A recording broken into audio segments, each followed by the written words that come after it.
Au moulin de Villaloup, un petit âne aux oreilles colorées transportait jour à jour les sacs de farine moulue.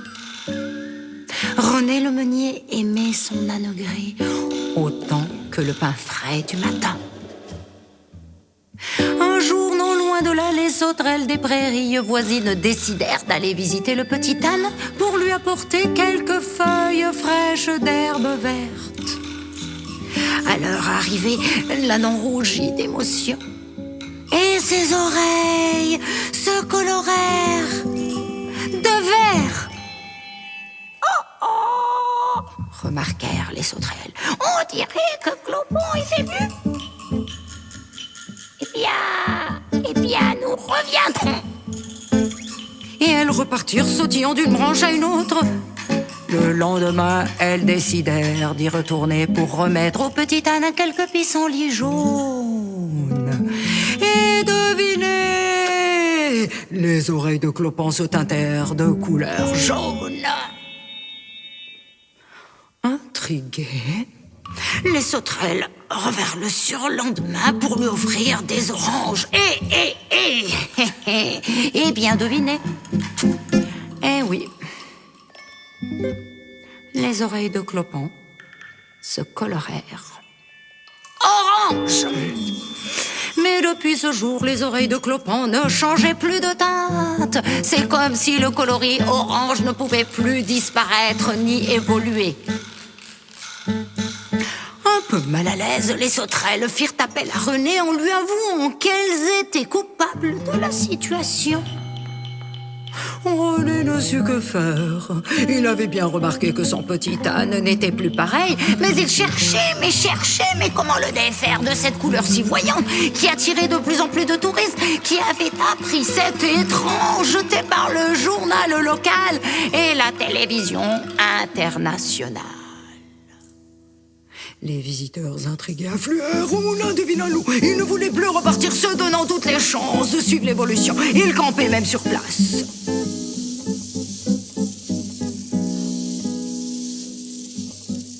Alors René eut l'idée de leur vendre du pain confectionné avec sa farine.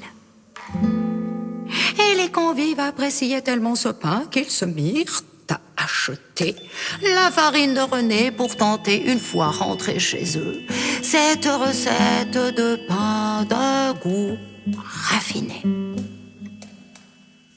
Un jour, un petit garçon du nom de Justin voulut s'approcher du petit âne pour lui montrer naïvement sa farine. Mais Clopin avala gloutonnement toute la farine, sans demander même s'il pouvait le faire. Puis il se mit à tousser sans fin. Il secoua ensuite sa tête, puis retoussa à nouveau et secoua ses oreilles, et là, tout fut chambardé. Les oreilles de l'ânon se colorèrent d'un blanc immaculé. Justin cria si fort pour annoncer cette nouvelle à ses parents que les sauterelles du pré voisin ouïrent l'information et accoururent en faisant des sauts effrénés. Et sur place, ils purent constater qu'en effet, la teinte des oreilles de Clopin était merveilleusement blanche. Cette mystérieuse histoire fut ébruitée dans toute la région. Et les parents de René le meunier accoururent jamment au moulin, en bicyclette et en trottinette. Sa maman Bénédicta et son papa Nicolius se prêtèrent au jeu et goûtèrent à leur tour la farine du moulin de Villaloup. Et là, idem! Leurs oreilles se dessinèrent. Blanches, blanches, blanches, comme des nuages de ouate les plus beaux. Dès lors, comment s'en sortir? Si tout le monde a les oreilles blanches, comment faire pour retrouver l'aspect normal? Eh bien, seul René en a maintenant trouvé la réponse. Et il annonça donc: Eh bien, écoutez, les amis, si vous voulez le savoir. Eh bien,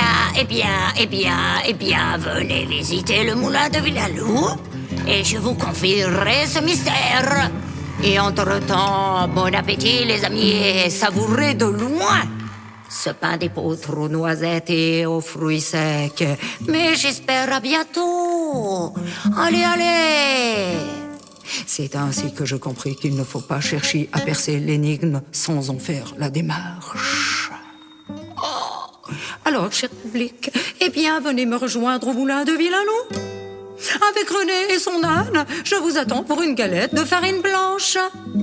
On y vend également des confitures de pissenlit, des soupes aux herbes fraîches et des oranges juteuses. 3, 2, 1. À bientôt. Je vous attends. Je vous attends. Avec René le meunier et Clopin le joli petit âne gris. 3, 2, 1. À bientôt. Je vous attends. Au moulin de Villalou.